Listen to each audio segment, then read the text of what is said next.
This is Myra Maloba on a special edition of Wellness Wednesday. I'm sitting in for the one and only Jagger, the ultimate storyteller. And today we're diving into a conversation that has affected one of or most of us in one way or another. First of all, as we dive in, we need you guys to interact with us. That's Icon Radio KE across the board. We are going to be streaming on www.iconradio.co.ke as well as YouTube at Icon Radio KE. Follow, like, subscribe on all platforms. And joining the conversation, our WhatsApp number is +254 788 380030. Now, the month of September, it was Suicide Awareness Month, but I don't think it just takes only a month to have this discussion. It literally is something that impacts us more often than not. And our guest today is somebody I've heard at least talk about it before. I've learned a lot of facts that I never knew, especially when it comes to this country.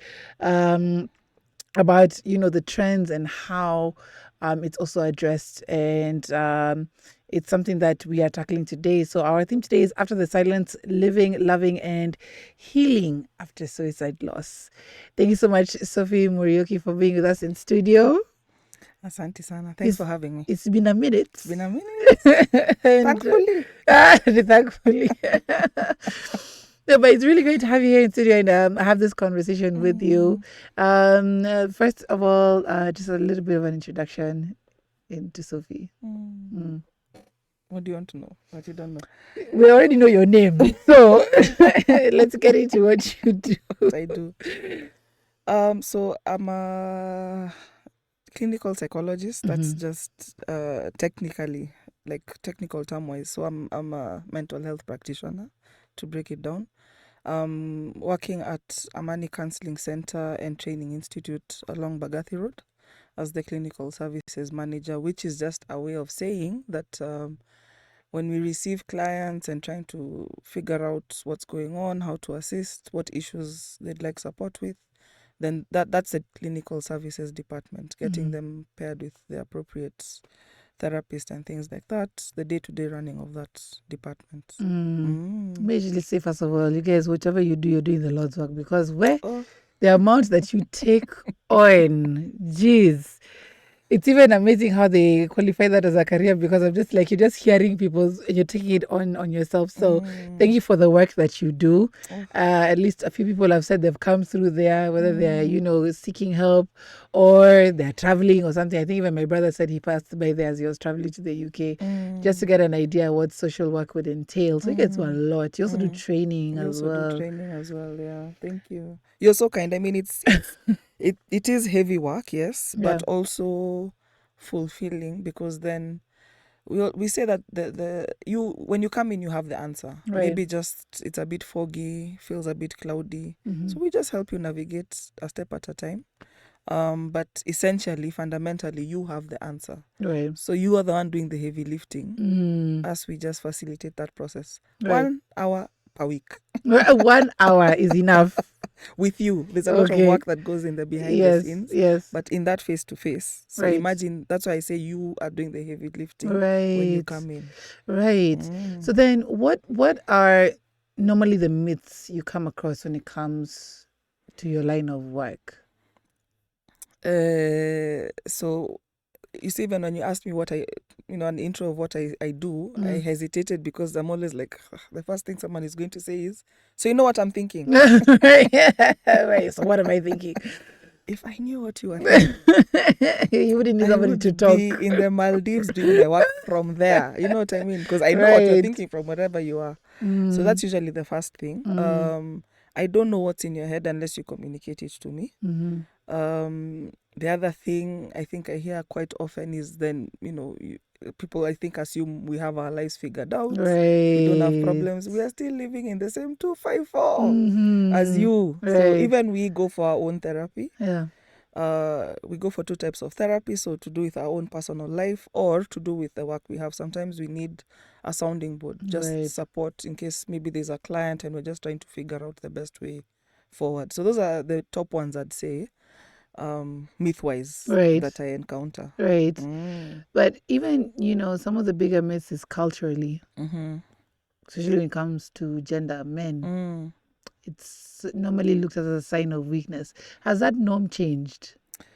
I'd say, yeah, because we still see, when you look at statistics and things, and I'm sure a lot of other practitioners will say the same, you tend to have more women coming in. Generally, women have higher, help-seeking behaviors. Right. Generally.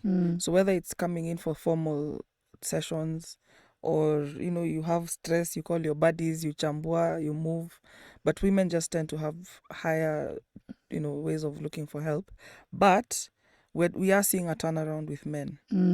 More men are coming in and being able to just understand that this is their space. Right. Because then whatever you're doing out there, you don't want to appear what you're calling weak, which it's not. But then you tend to see, yes, okay, so more men are accepting and figuring out that they can get objective professional support through whatever storm they're trying to navigate. And sometimes you'll find maybe the man has come in for his own work and it's an issue with the couple, so he's now having to go home to suggest that they come in as a couple for sessions. So, right.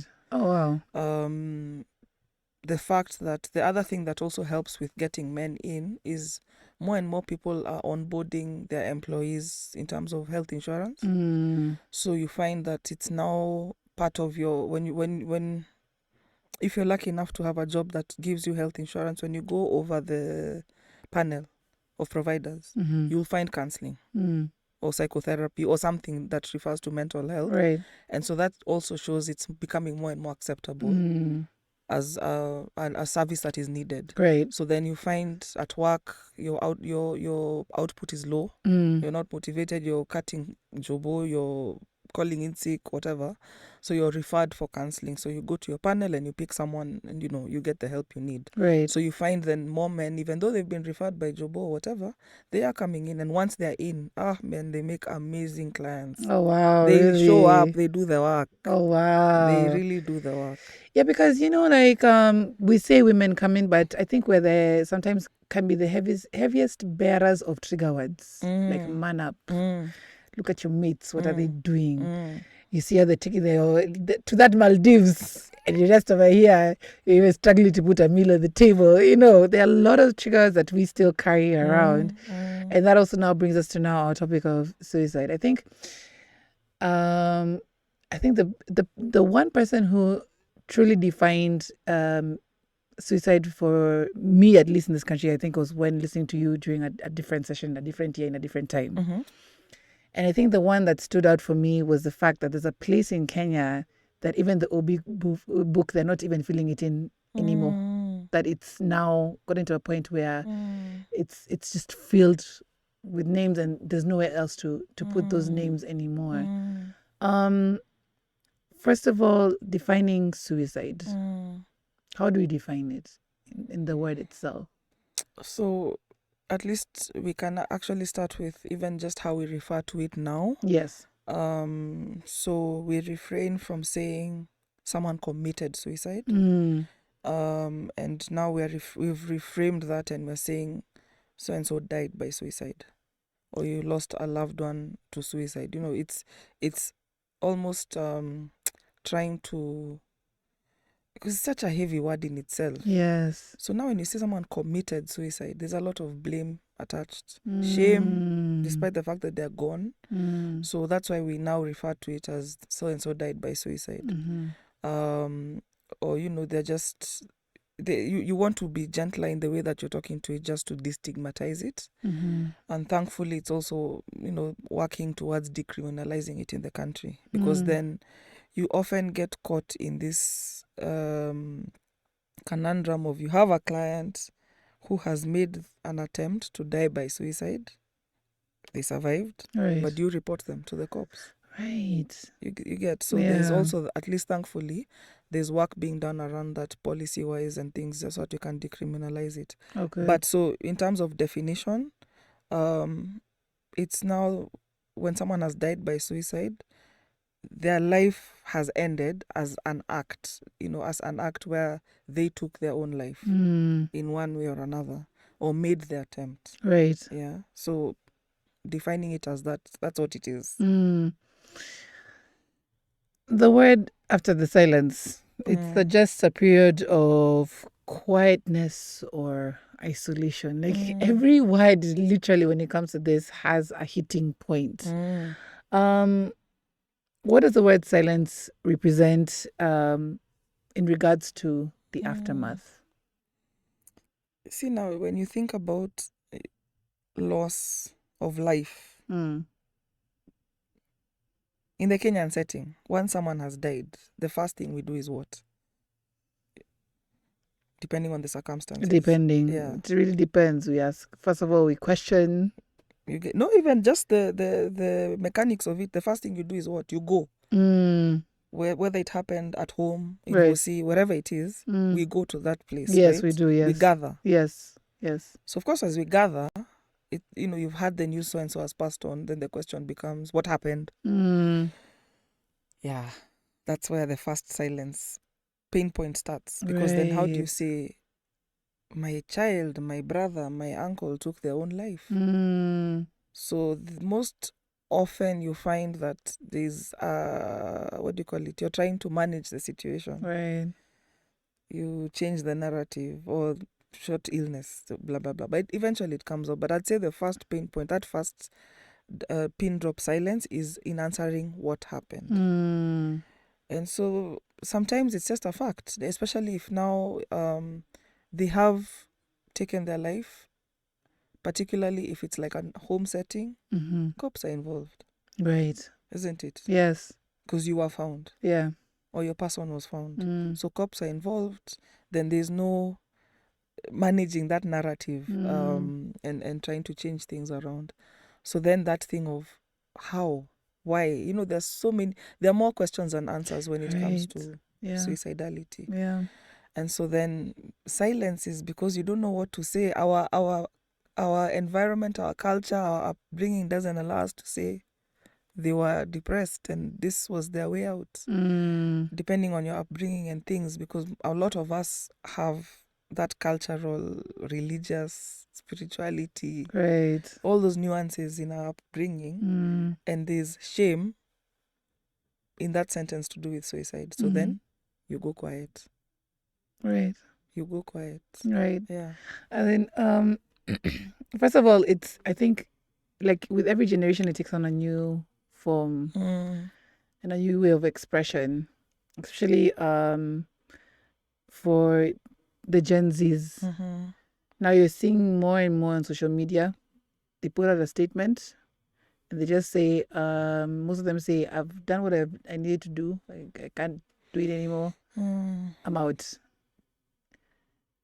How then do you deal with it in that aspect generationally now? Because again, now it's now open for everybody to kind of like, and then, it's not only the statements, sometimes, it's with live, it's a lot. Social media has taken on a lot when it comes to that. And that, as progressively, every generation has gotten more and more verbal. Yes. More and more louder.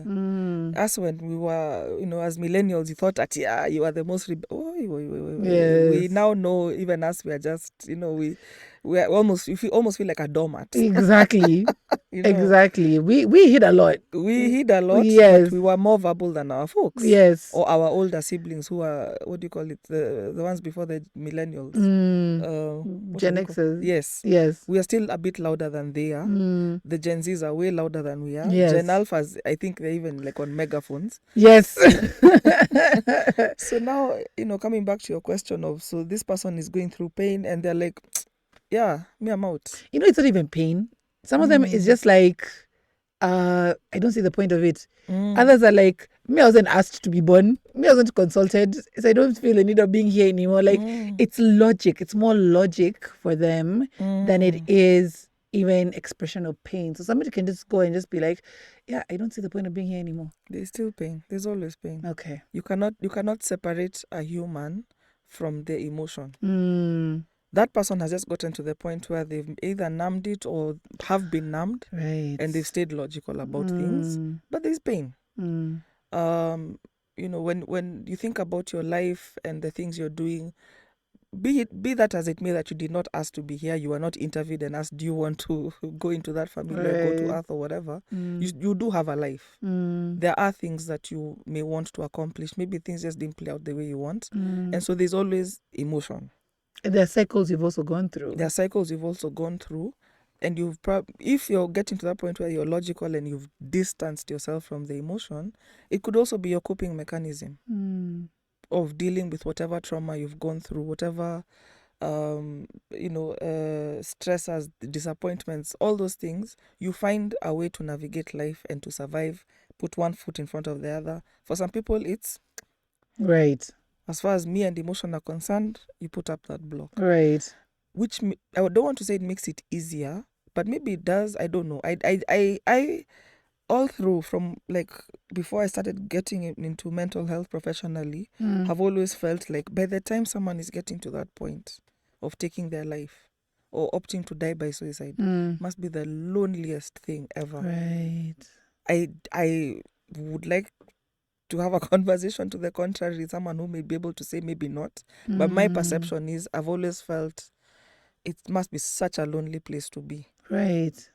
To get to that point where you're like, I've checked out. So let's not confuse it with people who take the choice maybe because of a terminal illness. That's a different conversation. Yes, that's different. Euthanasia and all, that's different. Yes. But if we're talking about death by suicide, that's my perception, my personal opinion. It must be so lonely. So I don't see how emotion is not involved. It just may not be active at that point in time. The thing is that, so this person has put it out there. They've said they're checking out, they're done. Are there other things you can look out for? Can you reach out and have a conversation with them and find out what's going on? Do they even want to talk about it? Right. So some people, there's always that myth of, if I talk, then I'll push them to it. That's a myth. Right. If someone has told you they're going to take their life or wanting to or thinking about it, you talking to them does not make them take that jump. If anything, they're like, you want to have this conversation with me? Someone is willing to take on this heaviness with me. They will tell you. They'll be like, I've tried everything. I was employed. I went into business. I'm up to my eyeballs in debt. Right. I've full lizard. I've done this. I've opened an account to pay back this account. I have no way out. I owe 50 million. Let's give it a big random figure like that. I honestly do not see another way out. Maybe they have some sort of insurance. They've looked into it and they're like, if I take this method, right, at least my people are covered. So they're going to have the conversation with you and tell you what steps they've taken to prepare. Maybe there are different ways. So that's a myth. It's not that you cannot talk to someone about it. Ask them, especially now that social media is such a big avenue where people are posting. It's by the time they're doing that, it's not a joke. Right. And I think the one that shocked us the most last year, and I won't mention names, but there was a public figure, and I think it was last year but one, and he did it in the midst of company. Like company were in another room. He went somewhere else and just did it. So it's not even a matter of even loneliness. Or loneliness can take different shapes. Loneliness is not the presence of other people. It's what's happening. Right. You can be in a room full of people and you're still lonely. Right.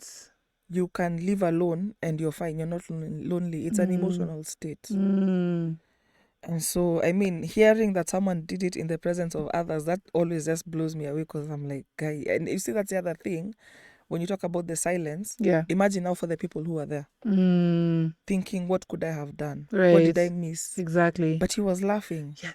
We were having drinks. We were chilling. Yeah. We were celebrating. Could it be that moment when he disappeared for half an hour and came back? If I had thought of talking to him, then would I? So all those questions will come up. That's normal. A lot of these things that are happening are out of your control. You, as the one who has been left behind, after that silence, it changes, it shifts. Because then you're like, but I was with this person, and I asked this person how things are, and they said they're fine. Right. So maybe you get angry at the person, and then now you feel guilty about being pissed off by someone who's no longer here. And all those emotion. It's like a, what do you call it? It's a roller coaster. It's a roller coaster. Yeah. You're up, you're down, you're all over the place trying to make sense of something. Can you really make sense out of? Right. At the end of the day, that decision lies with the person who took their life or who opted to die by suicide for whatever reason. We may never get the answer. But now, those left behind have to deal with this whispers from their family, from church, from what. They have to deal with their own turmoil of what could I have done. I was there that night. Cops have come, they're asking questions. You know, if it's a person who has a spouse or children, they're like, what did we miss? Like, this guy just got engaged. Like, it really did not make sense. And now for this person who is the fiance, like, we're talking about the 5 stages of grief. Let's just stop there. But let me finish your question. I'll come back to that. Sorry. We're talking about the 5 stages of grief, but there is no real sense to it. So this 5 stages of grief thing was taken out of context. Oh, really? Was it? Yeah, it's like it's a whole bigger thing. You see now when something is this big, yes, someone comes, they look at it, they want to make it more attractive. Pop. Aha. Here, your 1, 2, 3, 4, 5s. Right. We like breaking things down into pop, just quick fixes and quick blabs and whatever. Right. So the stages of grief was a concept created by a psychotherapist who was working with people who are dying, people who are deep in terminal illness, so no way out, everything has been done, and they were going through, they're dying. Right. So this was conversations she was having with people, and she noticed, some are in this, some are in that, some are in that. So pop culture comes in, 5 stages of grief. So let's just burst that bubble of grief is not linear. So there are no stages. You don't graduate. You don't go from anger to acceptance. Right. Until now you're at acceptance, you're golden. Yeah. Loss will always visit you. And so even you talk to people who lost their loved ones 20, 30 years and they think of that person and they weep. Because as humans, our core business is connection.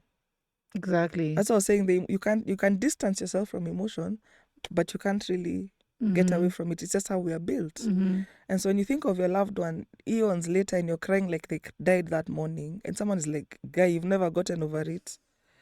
You say that because you don't understand, and God protect you that you never understand. Right. That's, so that's what I'm saying. There are the stages, yes, but they're not linear. Grief is not linear. So when you're thinking about, maybe you will be where you're at that point in time. Right. And so how do then normally emotions present themselves for people who are going through the aftermath? So that initial shock, I was there. What did I miss? Blah, blah, blah. There's cops involved. Adrenaline, because now you're trying to problem solve. Dealing with church. If you're Christian, I don't know how it works for other faiths, but some churches will not bury someone who died by suicide. Yeah.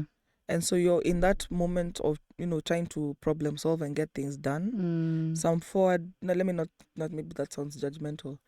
Some different, leaders of the faith will figure out how to do it for you and support you in that way. Some churches will be like, you cannot bring your loved one's body into the church if this is how they've died. There's all of that. So you're trying to deal with that, the whispers like we've said, and all those other things, insurance.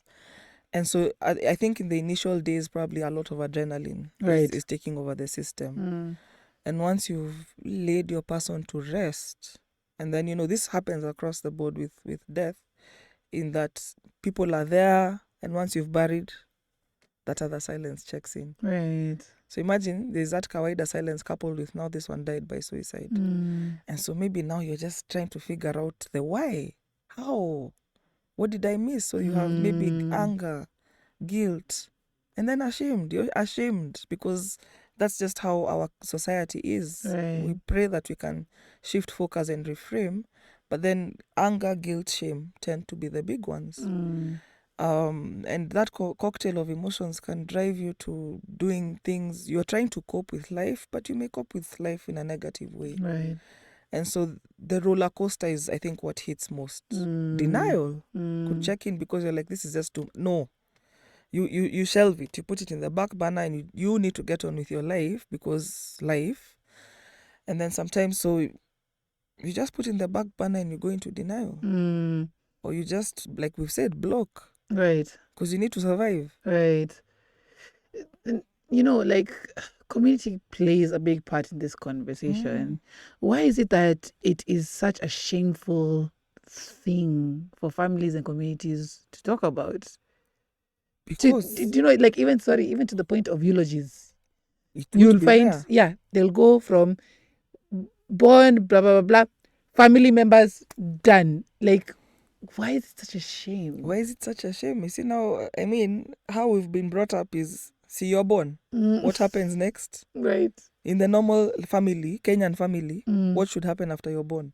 What, like when you're old enough, what do you do? You want to live your life. You've even jumped. I'm saying, like when you're 3, you go to school. Oh yeah, you go to school. Yeah. And you take on a new society, a new outlook on life. You go to primary school, and what do you do after primo? Primo, you're going straight into secondary. You better go to what kind of school? National. See, polling station, national school. You don't embarrass the family, please. Yes, and not even only in school, even in the estate. Let us not be talked about. So we've been taught we should fit into certain. It's like a pigeonhole. May sometimes feel like being a Kenyan is one big fat pigeonhole. It is. You're born. Even where you're born sometimes matters. So if Chomoka, from being born, you go to nursery, then you go to primo, then you go to the national school. And God help you better finish it in those 4 years. There's no for repeating. That's another form of shame again you're bringing on the family. Once in high school, you figure out what you're going to do with your life. So what will be your career? Yeah. The big, are they 3 or 4? Doctor, lawyer, engineer. You have the big 3. So that it feels pigeonholed, you get. So, and of course, at some point you have to be baptized. Either you're baptized if you're Catholic. Right. But at some point, baptism has to be involved. Whether you understand it or not. Those are, no. Those are semantics. It's what you're supposed to do. You go to church, and you go to Sunday school, and then you go for catechism, and then you're baptized. Yes. And then you do high school, and then. It's all arranged for you. It's all in those pigeonholes, right? So, if that is how we are brought up, it means even your life has to be lived in a place that fits into a certain square.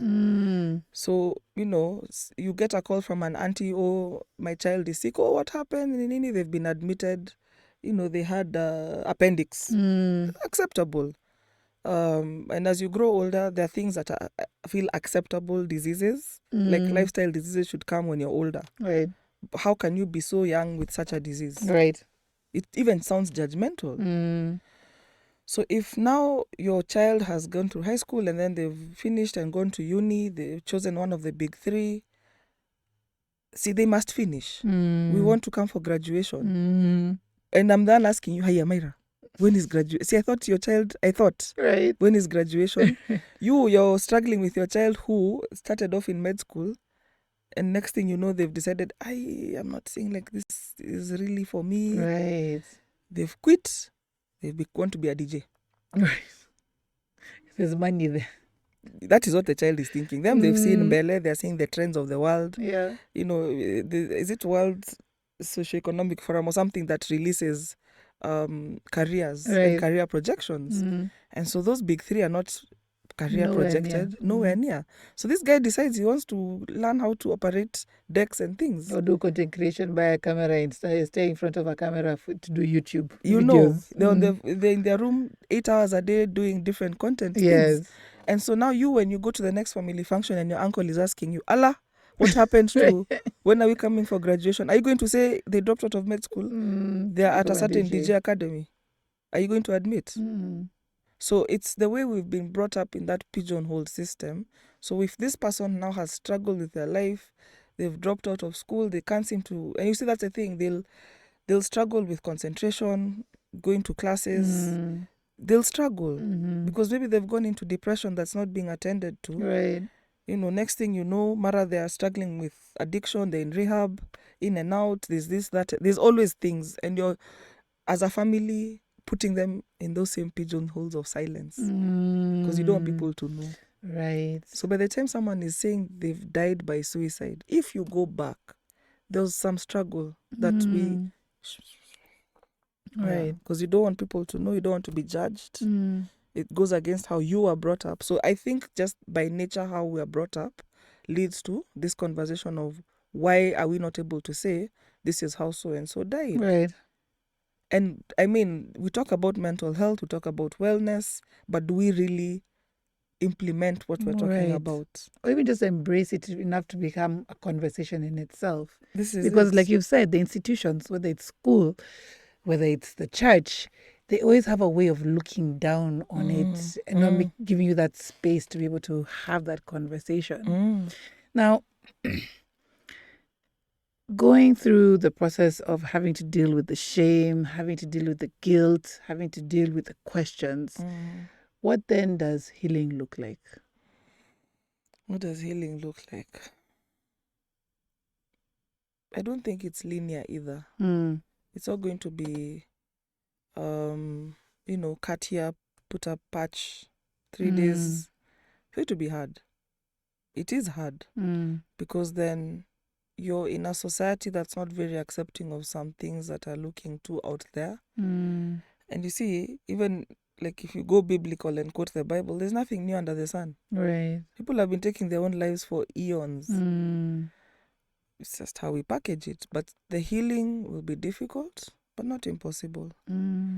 Again, that same connection that we talk about, that support system is what's going to help you.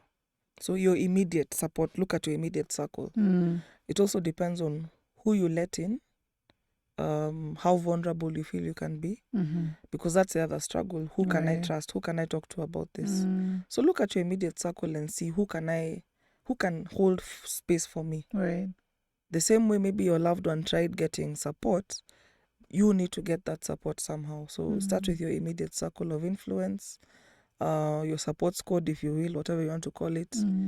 And support doesn't have to be mother, father, uncle, auntie. Right. It depends on your life. It depends on what relationships you've built. If you're fortunate enough to have friends who have become family, these are people who come and tell you, if you need anything, call me. Call them. Call out these people. Right. They tell you, oh, CG, you're not alone. Now is the time. This is what has happened. Right. This is where I'm at. Yeah. It may be painful in that some people just say it for the sake of saying. Like when someone says, hi, how are you? Do you really want to know how I am? Right. Do you want me to just say I'm okay, we move on, move things? Right. But then there are people who are intentional and deliberate, and they are there in your life. So it's just a matter of figuring out who are these people. So turn to these people, be vulnerable. If you feel you can't, again, that's why people like us are there, to offer you that objective support. So whether you come to Amani or wherever and you try and get psychological support, do it. It's there, it's accessible to you in one way, shape or form. Yes. We have support groups as well that one can join. Now people, since we are opening up into this idea of mental wellness. Yes. Wellness is not just the absence of disease. We want you to be okay and normalize coming in for a session, not because something is happening in your life, even just want to get a check, just to see where I'm at. Right. And so if this is now you going towards healing, dip your foot in the toe, dip your toe, foot in the toe, dip your toe in the pool. Right. We got you. Dip your toe in the pool, and come and get that support. So it can be individual, it can be as a group. We also have support groups that come together in terms of these are people who have suffered a loss. It can be a general group like that.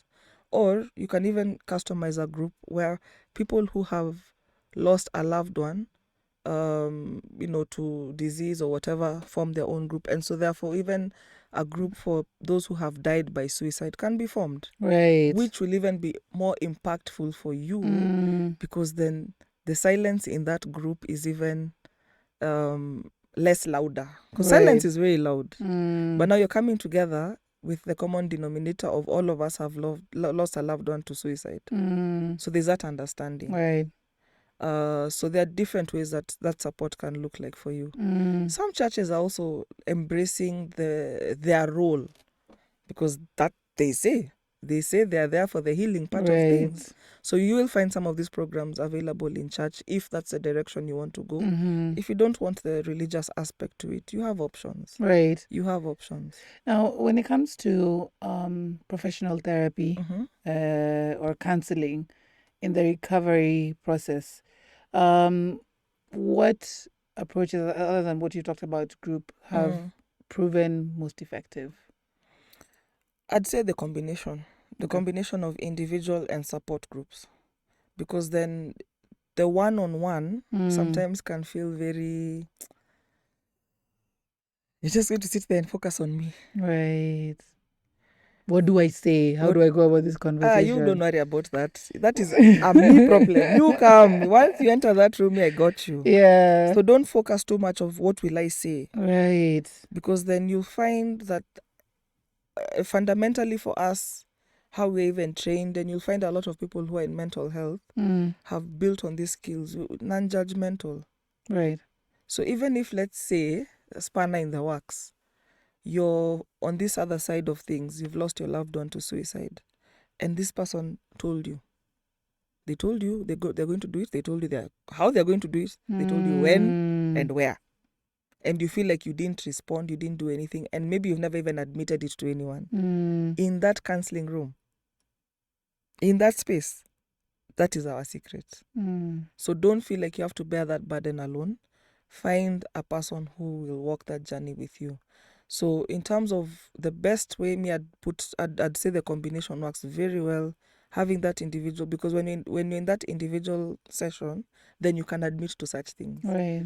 If you're in a group setting, you still might have that shame of, I never did anything. Right. I knew. They told me as clear as day. Maybe on phone, maybe on text, maybe they DM'd, whatever, but they said it and I didn't do anything. Right. So you're carrying that. Yeah. In that one-on-one session, you will find someone who will take it with you and not judge you, and now walk with you as you work towards healing. Right. And processing what that has done for you, what it means for you to have had that information and not having done anything about it. Maybe you couldn't for whatever reason. So those two approaches together work very well. Right. Yeah.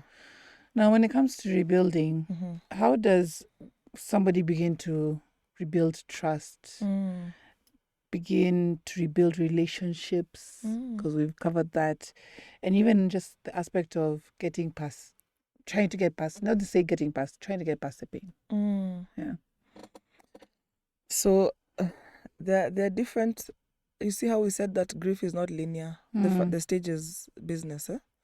So even research has shown it's not so much, because getting past, it's like a bump on the road. You get past bumps, but then if you use that road every day, you still encounter it. Unless Gavas come and remove the bump, see, you're still going to cross that bump. Yeah. Are you not going to use that road? You may refuse to use a road because of bumps, but eventually you still come across, even if you pass out, you come across another one. You get. Yes. So if you have a very low car and that's the issue, you're trying to navigate bumps diagonally, you could choose to buy a higher car or lift your car or whatever. Right. And that's the same thing with grief. It's not so much getting past it. I've had people say things like learning to walk with a limp. You have to walk. You have to keep walking. I mean, life can get you to a point where you feel like you're going to give up, but you just keep walking. So you learn to walk with a limp. Other people give the analogy of, imagine grief as a stone in your pocket. Right. And so you put it in your pocket and it feels like there's something in my pocket. But if it's there every day, you learn to live with that stone in your pocket. So there are different ways you can wrap your head around it. The other concept is, if grief was like a stone, or loss, let's say loss is a stone, like just a stone the size of what? Maybe a volleyball, even let's say a soccer ball. Let's make it big. So imagine that's the size of your loss, that ball, and find a jar to put it in.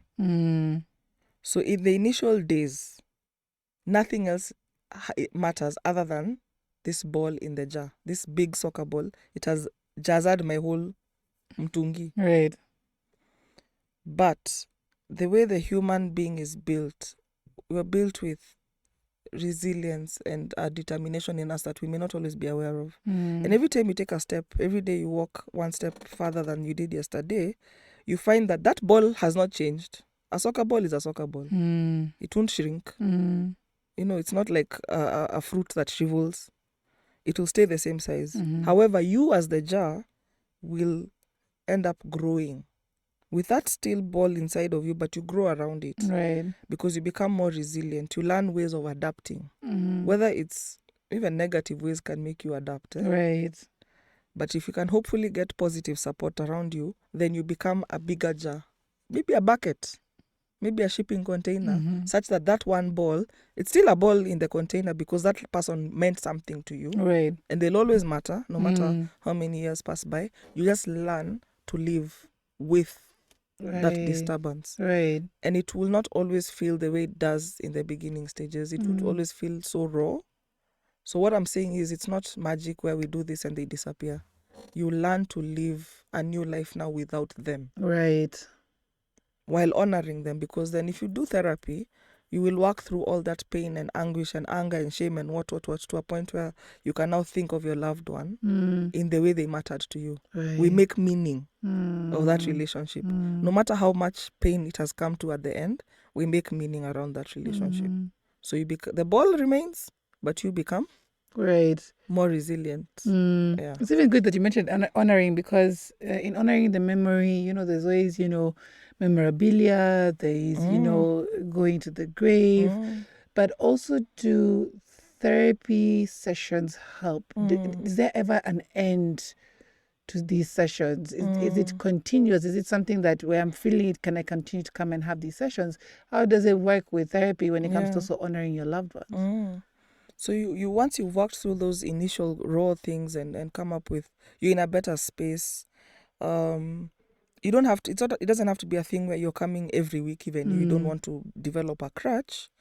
But then we always say that, you know, some people feel like, okay, where I figured, thank you so much. I feel like I'm getting to a place I may not need this support all the time. But open door policy. You could always come back because another loss could happen that triggers this one. Right. Other stressors could happen in your life. So therapy has evolved. It's not, you know, maybe the way people think about it is different, but I would say it's more open door policy as and when needed sort of thing. Think about it in that way. So we don't have to stick with it once a week for 10 years. Those are many sessions. Right. 52 weeks in a year, those are many. That's a lot. So we can get to a point where you feel you're comfortable, you're stable, and you go off and you can come back when you're ready. And then some people even switch things. Some people even decide they want a different therapist, they want a different perspective. That's also okay. Yeah. Your wellness is what is paramount to any mental health practitioner. Your wellness is what is paramount. You know, every practitioner will tell you, I'm not the end all and be all of therapists. Right. If things don't work out for me, Kwanzaa, I'm the first one to tell you I'm happy to find someone who I think will be a better fit. Because for me, your wellness is what matters, not whether I've done it for you or gotten you across the line, so to speak. So help can look the way you want it to look. In other words, what I'm trying to say. Right. Yeah. And for those who may feel fearful of setting up or getting close to somebody again, setting up these new relationships after loss, what advice would you give them in terms of getting into that process? You see, now that fear will take over unless you do something about it. No two people are the same. So if it was a spouse or whatever, then there's that fear of, what if I get into another relationship and, you know, my partner does the same thing? Right. We don't know. All these things are out of our control. But then the question is, do you want to continue living with that fear, or do you want to build resilience? Do you want to be able to, what do you want for your life? Where do you foresee yourself? So those are some of the conversations we have. Okay. And even if it's just a quick conversation around that can also happen in therapy. But those fears and anxieties are very real, and they can really take over your life and prevent you from moving forward. Right. Take the time you need to heal. I'm also not saying don't jump into another relationship. That's not what I'm saying. What I'm saying is deal with that loss, process it, because it's also very easy to put it to go back burner, like we said. Right. But then also allow yourself to live. Your person made the decision they made for themselves because that's what they felt they needed to do. Right. Then what does that mean for you and your life? If you have kids, if you have what, like you just think about your best self. What does that look like? And then a therapist helps you navigate that journey. Yeah. How then now do we break the stigma around suicide and try to pierce through that silence in the different forms it presents itself in? Like what we're doing. So you have your September, which is Suicide Awareness Month, and a lot of things. I've seen a lot of engagements happening in the last couple of years, which is fantastic. Right. But then I like your angle of things of we don't have to have this conversation in September.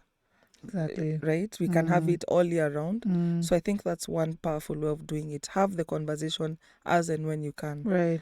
Other ways of doing it, like in my family, there's family reunions that happen annually, and they've now made the decision of when we gather at that point, they decide, based off of what family members have thrown out there, to have talks, just a 20-minute talk. Okay. So I think last year, was it the year before, it was on not AI as such, but just keeping yourself, cybersecurity. Right.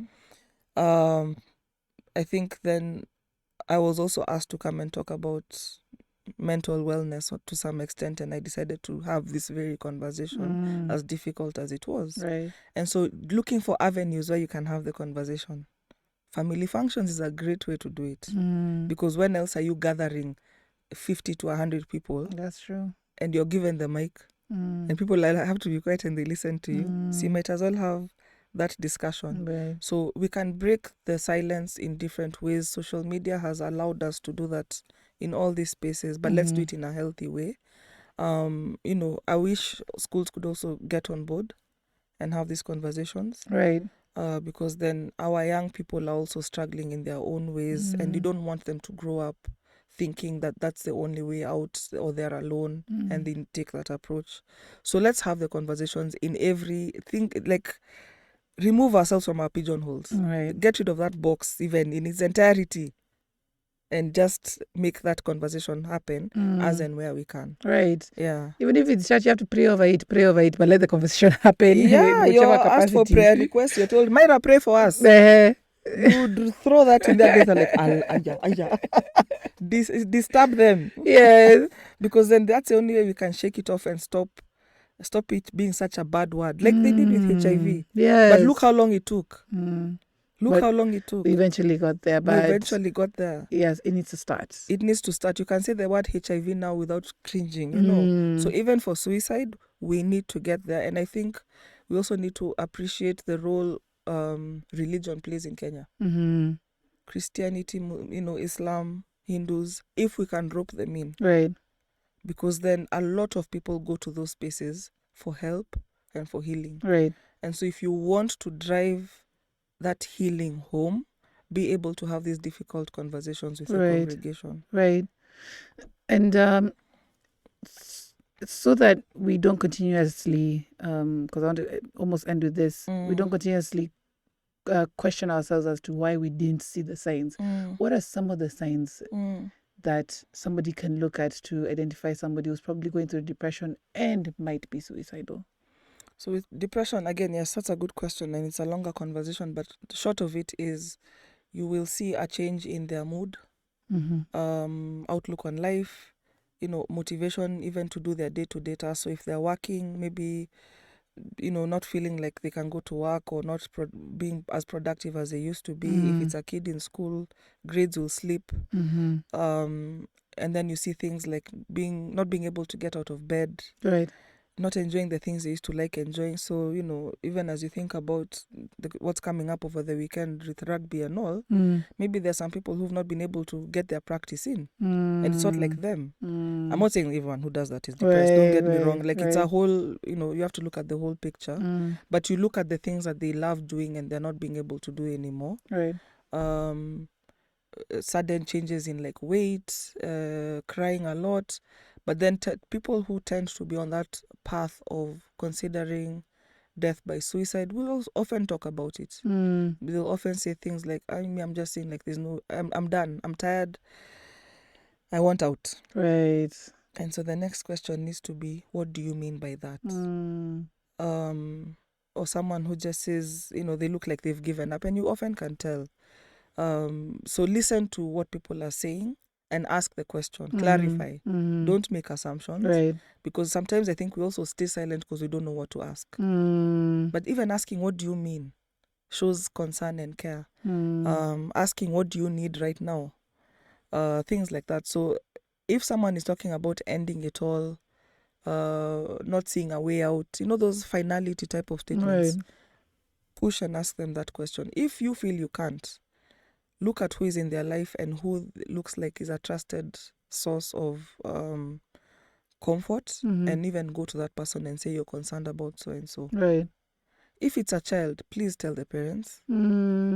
If it's a child who has said that in school, oh my God, please tell their guardian. Right. Please, please, please, or tell another adult, because then sometimes maybe the guardian doesn't even know. So listen, because the people are talking and they are expressing their pain. Right. We just need to listen and ask, how can I help? If it is you struggling with it and you've noticed a change and you feel like these things are happening and they're out of control, come to a place like Amani and let us have that conversation with you. So even to that effect, we are having our first wellness camp on the 10th of October, and we're happy to have that conversation there. Right. So we're used to hearing about medical camps. We've partnered with Aga Khan, so they're doing the medical side of things. But for Amani, we are like, mental wellness is such a key thing. Why are we not having a wellness camp? Right. Why are we not having a mental health camp? Yes. So come to Amani all day Friday. Let's have that conversation. If you're someone who's struggling with these thoughts, imagine we'll find somewhere to talk to you. We are a whole center. We cannot cosa a room where we can have this conversation and get you the support you need. But I would say, listen to what people are saying. Ask, how can I help? Right. Yeah. It's like you had my question sheet, which I never shared with you before. Because I was literally going to ask about the wellness camp coming up next. Yeah. So where is it going to be? What are the timings? Is it charged? Is it free?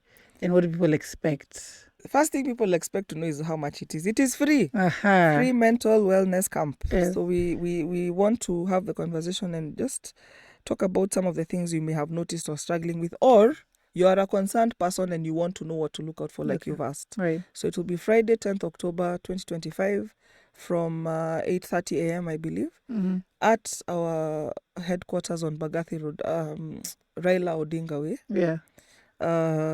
Next to, as you approach Timol, if you're coming from the other side of Bagathi Road. So you'll find a banner outside. Directions are very clear. Free all day.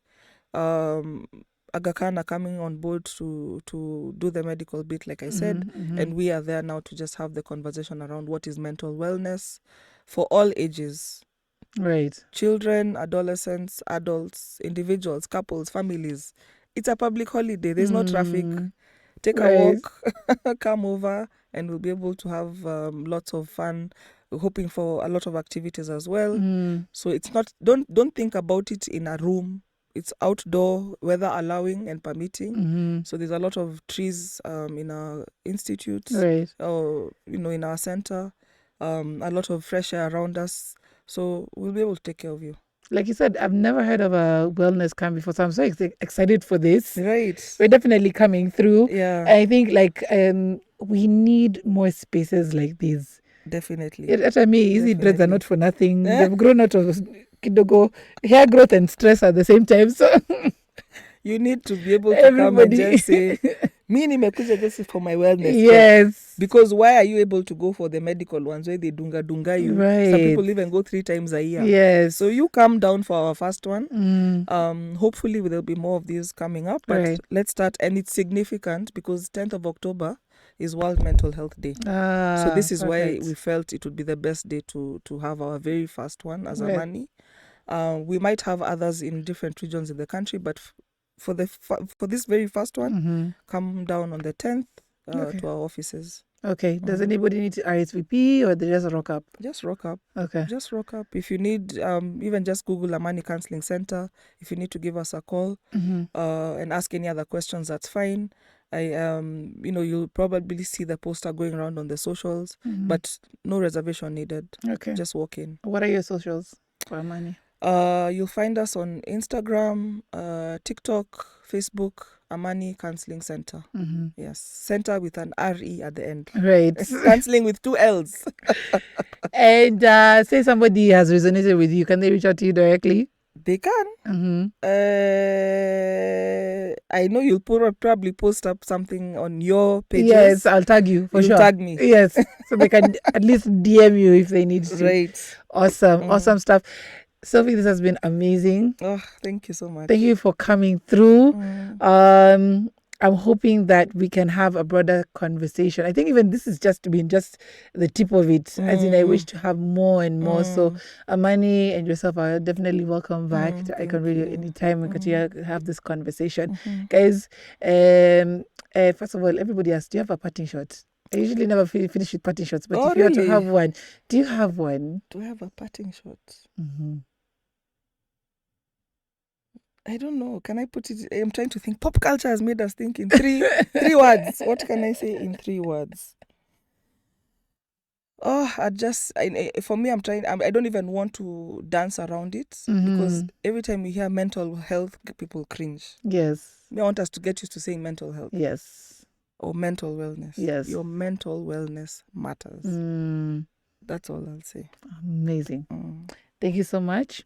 Guys, we put on 10th of October at Amani Counseling Center, up Bagathi Road, from 8:30. 8:30. They're waking up early in the morning. Imagine, for on you. a whole public holiday. On a whole public holiday, we just love for our you. Community. I love it.